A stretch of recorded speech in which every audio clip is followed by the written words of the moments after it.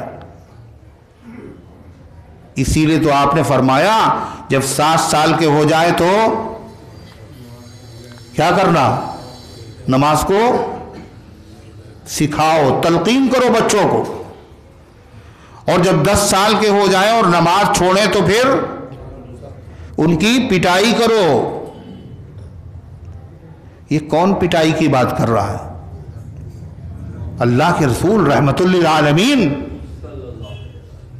جنہوں نے دشمنوں کے لیے بھی کبھی بد دعا نہیں کی، پتھر برسانے والوں کے لیے بھی دعائیں دی، اور وہ اولاد کے سلسلے میں اتنے سخت ہیں مسلمان بچوں کے سلسلے میں کہ 10 سال کا ہو جائے تو پھر کیا کرو؟ پٹائی کرو۔ کیوں کہہ رہے ہیں آپ؟ ماں کیا کہہ رہی؟ ارے ابھی بچہ ہے۔ باپ کیا کہہ رہا ہے؟ ابھی بچہ ہے۔ تو ماں کیوں کہہ رہی ابھی بچہ ہے؟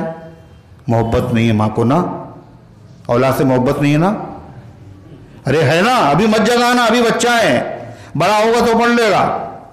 اور باپ کیوں کہہ رہا ہے ابھی بچہ ہے؟ محبت کی وجہ سے۔ مگر معیار بڑا عجیب ہے، یہ جو بچہ ہے ابھی نا، یہ اگر 10,000 کی گڈی میں اگر آگ لگانے لگے تو ماں کیا کہے گی؟ بچہ ہے، ارے رہنے دو بچہ ہے۔ یہ جلا رہا ہے، ماچس لگا رہا ہے یہ کائے میں، نوٹوں میں، یہ بچہ چھوڑ دو، رہنے دو۔ باپ کہے گا کہ بڈھے ہو گئے، عقل نہیں ہے، اتنے بڑے ہو گئے، یہ جلانے کی چیز ہے۔ اب یہ بوڑھا ہو گیا، جب نوٹوں میں آگ لگا رہا ہے، اور جب وہ نماز پڑھنے کی بات آئی تو کیا کہا؟ ابھی بچہ ہے۔ یہ معیار ہے ہمارا۔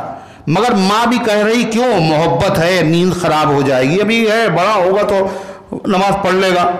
مگر جتنی ماں کو محبت ہے، باپ کو محبت ہے، اس سے ہزاروں ہزار گنا محبت ہے جناب محمد رسول اللہ صلی اللہ علیہ وسلم۔ اتنی محبت کے باوجود آپ اتنے سخت کیوں ہیں کہ 10 سال کی عمر میں اگر نماز میں کوتاہی ہے تو پھر ماریے، اور 7 سال میں عادی بنائیے؟ کیوں کہہ رہے ہیں آپ؟ یہ محبت ہی کی وجہ سے کہہ رہے ہیں۔ کہا سبحان اللہ، یہ کیسی محبت؟ جی یہ بھی محبت ہے، یہ بھی محبت ہے۔ آپ نے دیکھا کبھی؟ اور دیکھا، اللہ نہ کرے دیکھنے کی نوبت آئے، مگر ہے تو ہوتا ہے روز، بچے کا آپریشن ہو رہا ہے، یہ اچھی چیز ہے، بچہ چاہ رہا ہے میرا آپریشن ہو، ماں چاہتی ہو آپریشن، باپ چاہتا ہے، مگر پھر بھی ماں خود لے کے جا رہی، باپ خود لے کے جا رہا، ڈاکٹر کی خوشامد کر رہا ہے، اس کو فیس دے رہا ہے، اور بچہ تڑپ رہا ہے، بچہ تڑپ رہا ہے، بے قرار ہو رہا ہے، مگر ماں کو ترس، بولیے، آ رہا ہے؟ نہیں آ رہا ہے، باپ کو بھی نہیں آ رہا ہے ترس۔ تو کیا ماں اور باپ ظالم ہیں جو انہوں نے ڈاکٹر کے حوالے کر دیا اور اس کا آپریشن ہو رہا ہے؟ لیکن ماں خوش ہو رہی ہے اور باپ خوش ہو رہا ہے، وجہ کیا ہے؟ اس لیے کہ بچے کو پتہ نہیں، ماں باپ کو معلوم ہے کیا طفل می لرزت ز نیش احتجام، بچہ جراح کے نشتر کو دیکھ کر تھر تھرا رہا ہے، کپ کپا رہا ہے، مادر مشفق ازا غم شاد کام، اور ماں اس کو دیکھ کر کے مطمئن خوش ہو رہی، کیوں؟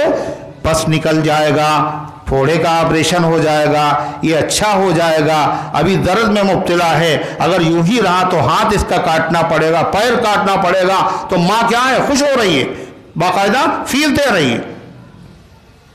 جب ماں کو محبت ہے، اللہ کے نبی کو اس سے زیادہ محبت ہے۔ آپ معراج کی رات میں دیکھ کر کے آئے ہیں کہ آپ نے دیکھا کہ سرخ سمندر ہے، آدمی ہے، اس کا سر کچلا جا رہا ہے، پتھر سے کچلا جا رہا ہے، دہشتناک منظر۔ یہ کون ہے؟ کہ یہ بے نمازی ہیں، یہ بے نمازی ہیں۔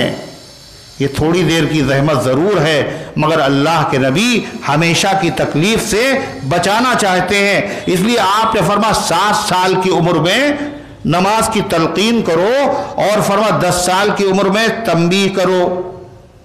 حالانکہ علماء سے پوچھئے، 7 سال کی عمر میں بچہ بالغ نہیں ہوتا، اس پر نماز فرض نہیں ہوتی، 10 سال میں ہوتی ہے؟ بولو، 10 سال میں بھی نہیں ہوتی، بچے پر فرض نہیں ہے، بچے پر فرض نہیں ہے نماز پڑھنا 7 سال کی عمر میں اور 10 سال کی عمر میں، مگر ماں باپ پر فرض ہے بچے کو نماز پڑھوانا، اور اگر کوتاہی کرے تو اس کو تنبیہ کرنا۔ بچے پر فرض نہیں، ماں باپ پہ فرض۔ کیوں فرض ہے؟ کیوں کہہ رہے ہیں حضور جب فرض نہیں ہے تو پھر مارنے کی کیا بات ہے، اور جب فرض ابھی نہیں ہوئی تو کیوں کہا جا رہا ابھی سے سکھاؤ، ابھی پٹائی کرو؟ کہ اس لیے کہ 7 سال کی عمر اور 10 سال کی عمر یہی وہ عمر ہے جس میں عادت پکی ہوتی ہے۔ اگر یہ نمازی بن گیا تو پھر یہ نماز اس کی چھوٹے گی نہیں کبھی، اور اگر اس وقت اگر نمازی نہ ہوا تو یہ بوڑھا ہو جائے گا، پھر بھی نماز نہیں پڑھے گا، بس جمعہ ہی جمعہ پڑھے گا۔ دیکھتے ہیں آپ جمعے کو، جن لوگوں کی زیارت ہوتی ہے جمعے کی نماز میں، وہ ان کی زیارت عام نمازوں میں نہیں ہوتی، وہ جمعے پہ کام چل رہا ہے ان کا بیچاروں۔ یہ کیا ہے؟ تو حضور پاک صلی اللہ علیہ وسلم کی یہ تعلیم، آپ نے فرمایا میری مثال اور تمہاری مثال ایسی ہے جیسے کسی نے آگ جلائی ہو اور پتنگے اس کے اوپر گر رہے ہیں۔ پتنگے جب گرتے ہیں تو ان کو پتا ہم جل جائیں گے، چلے آ رہے ہیں، اس کے اوپر گر رہے ہیں اور مر رہے ہیں، جل رہے ہیں۔ آپ نے فرمایا تمہارا حال بھی یہی ہے، تم جہنم میں گرنے کے لیے بےتاب ہو، ایسے گناہ کر رہے ہو، اور میں ہوں تمہاری کمر پکڑ پکڑ کر کھینچ رہا ہوں، مگر تم ہو کہ تم گرتے چلے جا رہے ہو۔ اللہ کے نبی صلی اللہ علیہ وسلم نے اس لیے ہر جہنم والے کام سے روکا امت کو، اور ہر جنت والے کام کی حضور پاک علیہ السلام نے تلقین کی۔ اللہ تعالی ہم سب کو ہوش عطا فرمائے، سمجھ عطا فرمائے، نبی کریم صلی اللہ علیہ وسلم کی مقدس تعلیمات پر عمل کرنے کی توفیق عطا فرمائے، ان گزارشات کو قبول فرمائے۔ اللہم صلی علی سیدنا محمد اکرم کی طبیعت خراب ہے، ٹراما سینٹر میں ایڈمٹ ہے، اللہ تعالیٰ ان کو شفا عطا فرمائے۔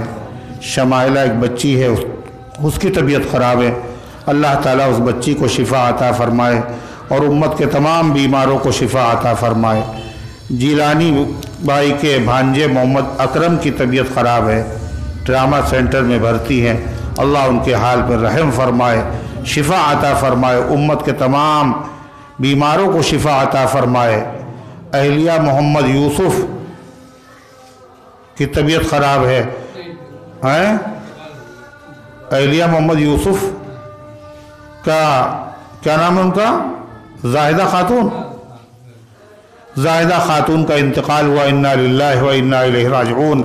اللہ مرحومہ کی مغفرت فرمائے اور امت کے تمام مرحومین کی مغفرت فرمائے۔ اللہم صلی علی سیدنا وعلی آل سیدنا کما تحب و ترضا عدد ما تحب و ترضا۔ اللہم انت السلام ومنک السلام تبارکت یا ذا الجلال والاکرام۔ ربنا آتنا فی الدنیا حسنہ وفی الآخرۃ حسنہ وقنا عذاب النار۔ اے اللہ ہم سب کی حاضری کو اپنی رحمت سے قبول فرما، ایمان کامل عطا فرما، اعمال صالحہ کے توفیق عطا فرما، آخرت کی فکر نصیب فرما، اپنا خوف اور خشیت پیدا فرما۔ اے اللہ گناہوں سے بچنے کی توفیق عطا فرما، اے اللہ اعمال حسنہ کرنے کی توفیق عطا فرما۔ اے اللہ تیری توفیق کے بغیر کچھ نہیں ہوگا، کچھ نہیں ہوتا، کچھ نہیں ہوگا، ہم سب توفیق کے طالب ہیں۔ اے اللہ تیرے پیغمبر کے غلام ہیں، تیرے پیغمبر کے امتی ہیں، اے اللہ ان کے دل تیرے قبضے میں ہیں، اے اللہ سب کو نماز پڑھنے والا بنا دے، اے اللہ سب کی نمازوں میں خشوع، ہم سب کی نمازوں میں خشوع اور خضوع پیدا فرما دے۔ اے اللہ جہنم والے کاموں سے ہم سب کو نفرت پیدا فرما، اے اللہ نیک کاموں کی محبت پیدا فرما، سارے عالم میں ہدایت کی ہواؤں کو چلا دے، اپنے دین کی خدمت کے لیے ہم سب کو قبول فرما لے، اس درس قرآن کو اپنی رحمت سے قبول فرما۔ اے اللہ جہاں کہیں تیرے بندے پریشان حال ہیں، غیب سے ان کی مدد فرما۔ اے اللہ جو سازشیں، جو منصوبے دشمنان اسلام کر رہے ہیں، اے اللہ تجھے خوب پتہ ہے، تو ان کے توڑنے پر قادر ہے، اے اللہ ان کو سازشوں میں ناکام و نامراد فرما دے۔ اے اللہ ہر طرح کی بلاؤں سے، وباؤں سے، موذی امراض سے، اے اللہ جس سے دنیا خوف زدہ ہے اور جس کے اندیشے پھر سے ظاہر کیے جا رہے ہیں، اے اللہ جس سے دین کا کام بھی رک گیا اور دنیا کا کام بھی رک گیا اور تیرے بہت سارے بندے اے اللہ لقمہ اجل بن گئے، اے مالک اپنے بندوں کے حال پر رحم فرما اور اس بری بلا سے، وبا سے اور ہر قسم کی بلاؤں اور وباؤں سے اے اللہ اپنے بندوں کو نجات عطا فرما، حرمین شریفین کی حفاظت فرما، مساجد مدارس کی حفاظت فرما، بیماروں کو شفا عطا فرما، حاجت مندوں کی حاجتوں کو پورا فرما، جن کو ملازمت کی ضرورت ہے اچھی ملازمتیں عطا فرما، جن کو رشتوں کی طلب ہے اچھے رشتے عطا فرما، جو اولاد سے محروم ہیں ان کو نیک اور صالح اولاد عطا فرما، اے اللہ جو دنیا سے جا چکے ان سب کی مغفرت فرما، ہم سب کو اسلام پر زندہ رکھ، ایمان پر موت دے، ایمان والوں کے ساتھ حشر فرما، آمین یا رب العالمین وصلی اللہ۔